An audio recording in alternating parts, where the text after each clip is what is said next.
From the archive, a record most strange. The final dancer fell, yet distant drums already called the next. The year is 1374, along the Rhine and the Moselle rivers, in towns whose names still stand, Aachen, Cologne, Utrecht. A summer of dread is about to begin.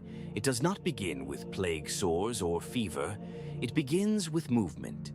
A single person steps into the street and starts to dance. There is no music, no feast, no reason, and they will not stop. Then another joins, and another. Within days, according to the chronicles, hundreds are dancing through the streets, seized by a compulsion no one can explain or command to stop. The dancers do not appear joyful. Witnesses describe faces twisted in torment, bodies flung about as if pulled by unseen strings. Some cry out, some beg to be released. Still, their limbs keep moving. The dancing does not last hours, it lasts days, in the worst accounts, weeks. And here the horror sharpens, the sufferers begin to collapse.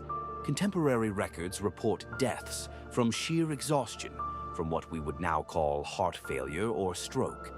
People danced until their bodies simply gave out. Yet the dancing itself did not end. Where one fell, another was already moving. Pause with me here. This was no local oddity. It swept whole towns across 3 of today's nations, and it defied every explanation the age could offer. The question that haunts the chronicles is simple and still unanswered. What forced them to dance? To the people of 1374, the world already felt as if it were ending. Only a generation earlier, the Black Death had emptied villages. Famine gnawed at the poor. Fear was the common weather of the age. The chroniclers of the Rhine towns struggled to describe what they saw. They reached for the language of possession, of curse, of divine judgment. But describing a thing is not the same as understanding it. And 1374 was not alone. Similar dancing manias flare across the medieval record, before and after. The same compulsion, the same helplessness, in different towns and different years. Whatever this was, it could return. Authorities were baffled. Some communities tried to contain the afflicted, herding them together, hoping the frenzy would burn itself out. Others prayed. Nothing reliably worked. In their search for meaning, many turned to Saint Vitus. Folklore held that the saint could send such affliction, or lift it. Pilgrims carried the dancers to his shrines, begging for release. The very name given to the malady, in later ages, would echo his. But faith offered comfort, not explanation, and when the modern age looked back at these dancing towns, it brought new theories and new arguments. The first theory grows in the fields. It is called ergotism, poisoning by a fungus that infects rye, the very grain baked into medieval bread. Its old name was St. Anthony's fire. Ergot can cause convulsions, burning sensations, and vivid hallucinations. In a wet season, contaminated rye could poison an entire town at once.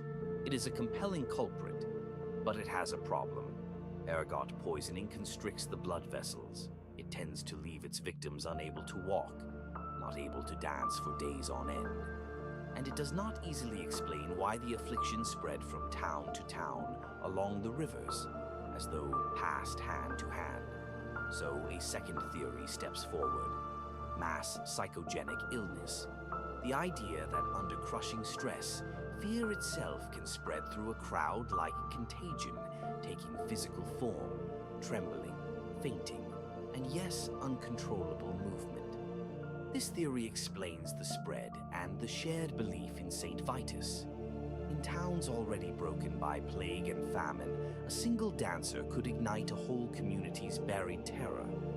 Yet it too has gaps. Why dancing, precisely? And why did it kill?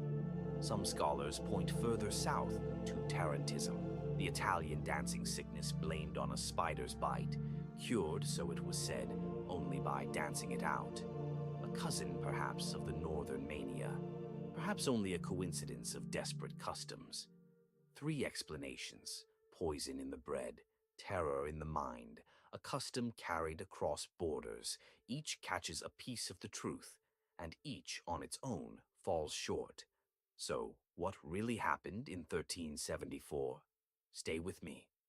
The honest answer is stranger than any single theory. Here is the truth that the centuries have not dissolved. No single explanation has ever been universally accepted. Not by physicians, not by historians. The dancing plague of 1374 remains formally unexplained. The likeliest reading is that no one cause acted alone. A poisoned harvest, a traumatized people, and a shared belief that dancing was both symptom and cure, braided together into something no chronicler could name and no physician could stop. And then there is the final riddle. After the medieval world faded, so did the dancing manias. They loosened their grip and, in time, all but vanished from the record. Whatever conditions summoned them, they have not returned in force. We cannot say why. 6 centuries on, the towns of the Rhine keep their silence. The chronicles remain precise about what was seen and helpless about what it meant. The music that drove those bodies has faded, but the question it left behind still turns. A whole community dancing itself toward death, unable to stop, and no one, then or now, able to fully say why. The archive keeps its secrets, but never alone. If you lived in 1374, what would you have thought caused this? Share your theories below and subscribe to unravel more historical puzzles.